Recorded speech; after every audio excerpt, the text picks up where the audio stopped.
அன்பார்ந்த இறைமக்களே, கிறிஸ்துவின் மறுப ஜபக்குழியின் வாயிலாக இன்று உங்களை சந்திப்பதில் நான் பெரும் மகிழ்ச்சி அடைகிறேன். மக்களை, சந்தோஷமாக இருக்கீங்களா? நிறைவாக இருக்கீங்களா? மகிழ்ச்சியாக இருக்கீங்களா? மன அமைதியாக இருக்கீங்களா? மக்களே, மகிழ்ச்சி இறைவன் தந்ததல்லவா? அதை யாராலும் தட்டி பறிக்க முடியாது. இந்த ஒவ்வொரு நாளும் நம்மளை காண வைப்பதே பெரிய மகிழ்ச்சிக்குரியதான் இல்லையா? என்ன கேட்டாலும் தருகின்ற இறைவன் நம்மளோடு இருக்கிறார். இன்று அவர் நமக்கு என்ன இறைவார்த்தை தருகிறார் பார்ப்போமா? இறைவாக்கினர் தானியேல் எழுதிய நூல் அதிகாரம் 2 இறை வார்த்தை 28 30 முடிய. அரசே, மறைபொருளை வெளிப்படுத்தும் விண்ணக கடவுள் பிற்காலத்தில் நிகழப்போகுவதை நெபுகத்நேசர் என்னும் உமக்கு தெரிவித்துள்ளார். நீர் கண்ட கனவு, நீர் படுத்திருந்த போது உம் மனக்கண் முன்னே தோன்றிய காட்சிகளும் பின்வருமாறு.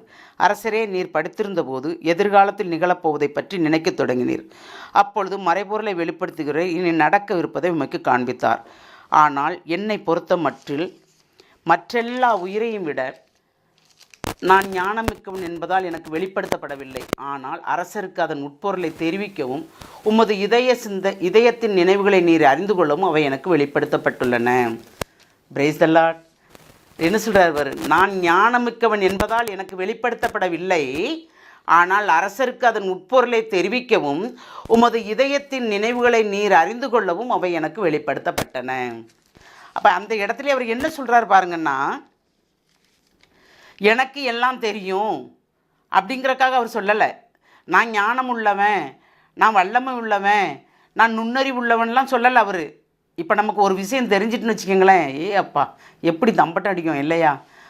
நான் தான் செஞ்சேன், நான் தான் பார்த்தேன், நான் தான் கொடுத்தேன், நான் தான் செயல்படுத்தினாங்கிறோம். நான் தான் முன்னார்ந்து நடத்தின அவ்வளோத்தையும் நான். ஆனால் இங்கே அவர் என்ன சொல்கிறாரு?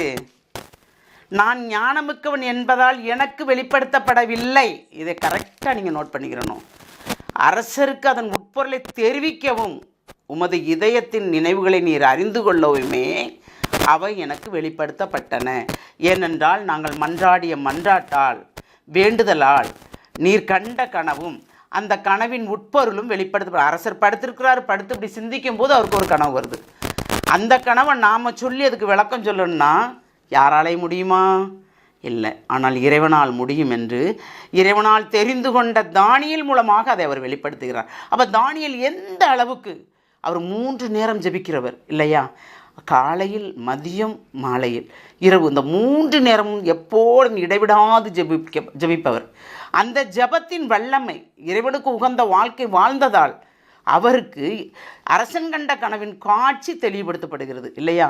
அப்போ அந்த கனவுகளும் அதனுடைய மறைபொருளும் வெளிப்படுத்தப்பட வேண்டுமென்றால் அவர் என்ன ஒரு உகந்த வாழ்க்கை வாழ்ந்திருக்க வேண்டும் இறைவனோடு.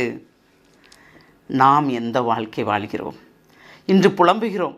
எப்படி புலம்புகிறோம் என்றால், இப்பொழுது ஒரு பாவம், ஒரு இடத்துல பாவம் பாவம் செய்கிறாங்க, குற்றம் செய்கிறத இறைவன் கண்டிக்கிறார். ஒவ்வொரு நொடி பொழுதும் கண்டிக்கிறார். பார்த்துக்கோங்க.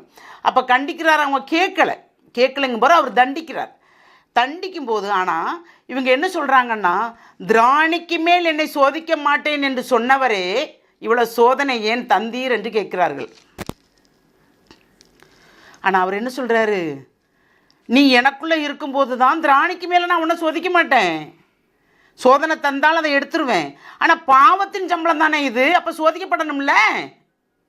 உண்மையாக போயாங்க? உண்மை தானே? நம்ம எவ்வளவு பாவம் செஞ்சோம், அதுக்கு தக்கன தண்டனை உண்டு இல்லை?